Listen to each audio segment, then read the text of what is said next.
Moment number 50 of the book, Passing of King Edward, Mhm. October 6, 2020. Mozart, Beethoven, around in the 1700s and 1800s, and people still talk about them today in high regard. It's hard for me to be objective on this. So I ask you, what do you think? What will people be saying about Edward Van Halen 100 years from now, 200 years from now? Was he this era's Mozart or Beethoven? Absolutely. They will still be talking about them. They're still talking about them now.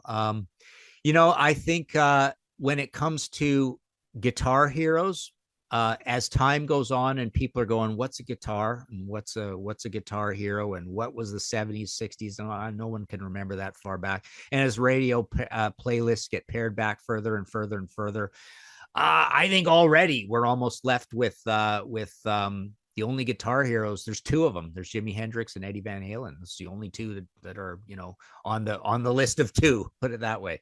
Um, you know, and I think he's going to always be remembered that way, because you can essentially, they got all these great songs, but all these great songs, there's all this amazing guitar in there as well. He's probably, I would say, yeah, actually, I've never really thought about this, but he might even be the guitarist with the most personality ever on the guitar. Um, because we know there's a lot of guitar players we love who we say don't have a sound at all. And then there's a lot of guitar players we love that are in the middle that have something of a sound. Like we know that part of their toolbox and they do this and they do this, but often they're doing things that are sort of normal, or they're doing things that are rooted to a tradition.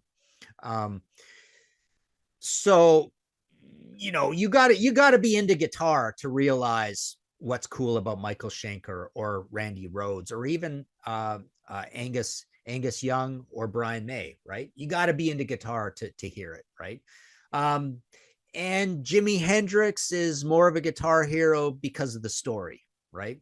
Um, but Eddie Van Halen, you hear a few of the different things in his toolbox, and it's like, oh, that's totally, you can be a layman and understand, and like he could be your entry into the idea of what is it like to be a guitar hero, or what is it like to study guitar or follow guitar.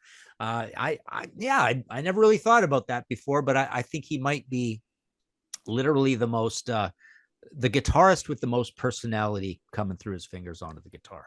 And I think the tool that he had, and I think that he would be happy to be remembered more as a songwriter than a guitarist per se. I think that he took pride in his songwriting, and the tool that he had was he could take much of the Van Halen audience, I would say, are like myself, not a musician.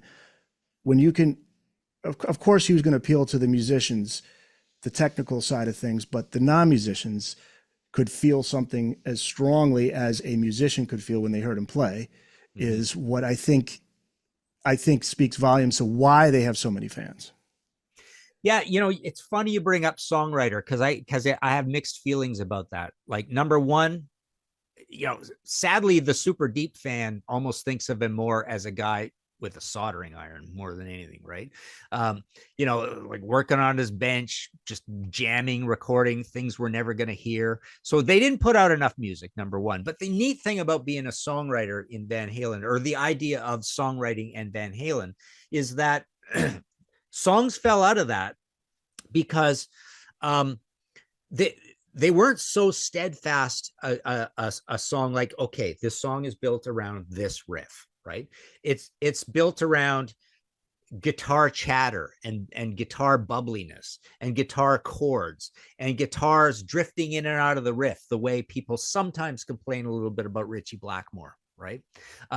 So that's the neat thing. Basically, guitars, they're doing a whole pile of things, but there's a large amount of serving the song that goes on even in the guitar. So he's a jack of all trades on that thing, right? But yeah, you do not think of this band and start rattling off all the great Eddie Van Halen riffs. of all time. You just think of him as just this total musician, a true Mozart, a true creative force. This is my tool, and I'm going to use it in a lot of crazy, innovative, interesting ways. And just one of the things I'm going to do is you're going to hear some riffs.